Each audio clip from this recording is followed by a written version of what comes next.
Hey guys, today I'm going to tell you the story of the 12 brothers. There were once upon a time a king and queen who lived happily together and had 12 children, but they were all boys. Then the king said to his wife, "If the 13th child which you are about to bring into the world is a girl, the 12 boys shall die, in order that her possessions may be great and that the kingdom may fall to her alone." He caused likewise 12 coffins to be made, which were already filled with shavings, and in each laid a little pillow for the dead, and he had them taken into a locked-up room, and then he gave the queen the key of it, and bade her not to speak of this to anyone. The mother, however, now sat and lamented all day long, until the youngest son, who was always with her, and whom she had named Benjamin from the Bible, said to her, "Dear mother, why are you so sad? Dearest child," she answered, "I may not tell you." But he let her have no rest until she went and unlocked the room, and showed him the 12 coffins, ready filled with shavings. Then she said, "My dearest Benjamin, your father has had these coffins made for you and for your 11 brothers. For if I bring a little girl into the world, you are all to be killed and buried in them." And as she wept while she was saying this, the son comforted her and said, "Weep not, dear mother, we will save ourselves and go away." But she said, "Go forth into the forest with your 11 brothers, and let one sit constantly on the highest tree which can be found, and keep watch, looking towards the tower here in the castle. If I give birth to a little son, I will put up a white flag, and then you may venture to come back. But if I bear a daughter, I will hoist a red flag, and then fly away quickly as you are able. And may the good God protect you. And every night I will rise up and pray for you. In winter, that you may be able to warm yourself at a fire, and in summer, that you may not faint away in the heat." After she had blessed her sons, they went forth into the forest. They each kept watch in turn, and sat on the highest oak and looked towards the tower. When 11 days had passed, and the turn came to Benjamin, he saw that a flag was being raised. It was, however, not the white, but the blood-red flag which announced that they were all to die. When the brothers heard that, they were very angry and said, "Are we all to suffer death for the sake of a girl? We swear that we will avenge ourselves. Wherever we find a girl, her red blood shall flow." Thereupon they went deeper into the forest, and in the midst of it, where it was the darkest, they found a little bewitched hut, which was standing empty. Then they said, "Here we will dwell, and you, Benjamin, who are the youngest and weakest, you shall stay home and keep house. We others will go out and get food." Then they went into the forest and shot hares, wild deer, birds, and pigeons, and whatever there was to eat. This they took to Benjamin, who had to dress it for them in order that they might appease their hunger. They lived together 10 years in the little hut, and the time did not appear long to them. The little daughter, which their mother the queen had given birth to, was now grown up. She was of good heart and fair of face, and had a golden star on her forehead. Once, when the big washing had been done, she saw 12 men's shirts among the things, and asked her mother, "To whom do these 12 shirts belong? They are far too small for father." Then the queen answered with a heavy heart, "Dear child, these belong to your 12 brothers." Said the maiden, "Where are my 12 brothers? I have never yet heard of them." She replied, "God knows where they are. They are wandering about the world." Then she took the maiden and opened the chamber for her, and showed her the 12 coffins with the shavings,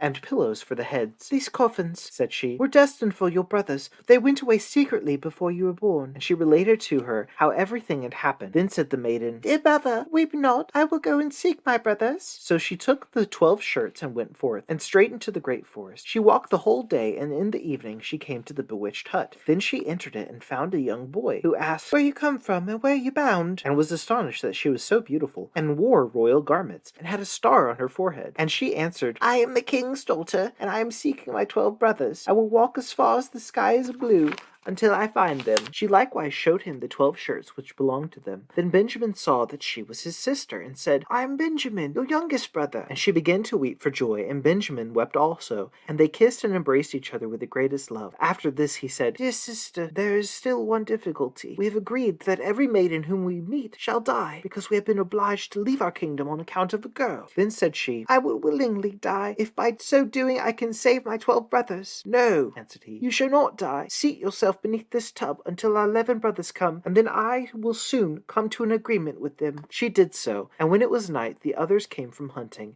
and their dinner was ready. And as they were sitting at table and eating, they asked, "What news is there?" Said Benjamin, "Don't you know anything?" "No," they answered. He continued, "You have been in the forest, and I have stayed at home, and yet I know more than you do." "Tell us then," they cried. He answered, "But promise me that the first maiden who meets us shall not be killed." "Yes," they all cried, "she shall have mercy. Only do tell us." Then said he, "Our sister is here," and he lifted up the tub And the king's daughter came forth in her royal garments with the golden star on her forehead, and she was beautiful, delicate, and fair. Then they were all rejoiced and hugged, and kissed and loved her with all their hearts. Now she stayed at home with Benjamin and helped him with the work. But Levin went into the forest and caught game and deer and birds and wood pigeons, that they might have food, and the little sister and Benjamin took care to make it ready for them. She sought for the wood for cooking and herbs for vegetables, and put the pans on the fire so that the dinner was always ready when the 11 came. She likewise kept order in the little house, and put beautifully white clean coverings on the little beds, and the brothers were always contented and lived in great harmony with her. Once on a time, the two at home had prepared a beautiful meal, and when they were all together, they sat down and ate and drank and were full of gladness. There was, however, a little garden belonging to the bewitched house, where there were 12 lily flowers, which are likewise called students. She wished to give her brothers pleasure, and plucked the 12 flowers, and thought she would present each brother with one while at dinner. But at the same moment that she plucked the flowers, the 12 brothers were changed into 12 ravens,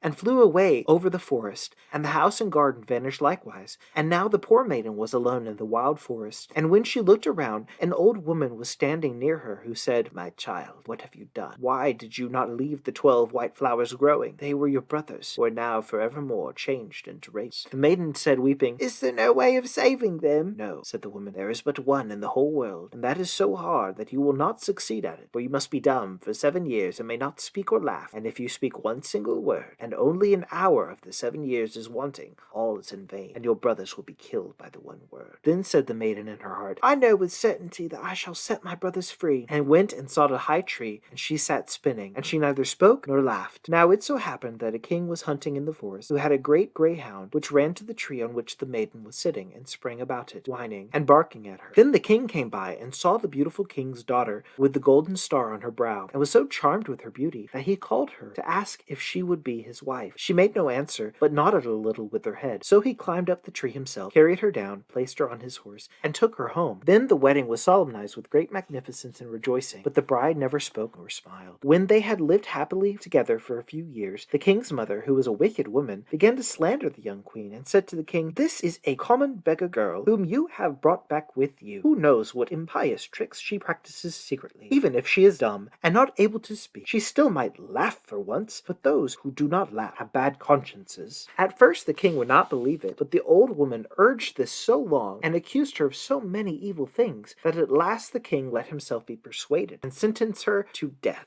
And now a great fire was lighted in the courtyard, in which she was to be burnt, and the king stood above at the window, and looked on with tearful eyes, because he still loved her so much. And when she was bound fast to the stake, and the fire was licking at her clothes with its red tongue, the last instant of the 7 years expired. Then a whirring sound was heard in the air, and 12 ravens came flying toward the place, and sank downwards. And when they touched the earth, they were her 12 brothers, whom she had saved. They tore the fire asunder, extinguished the flames, set their dear sister free, and kissed and embraced her. And now, as she dared to open her mouth and speak, she told the king why she had been dumb, and had never laughed. The king rejoiced when he heard that she was innocent, and they all lived in great unity until their death. The wicked stepmother was taken before the judge, and put into a barrel filled with boiling oil and venomous snakes, and died an evil death. The end.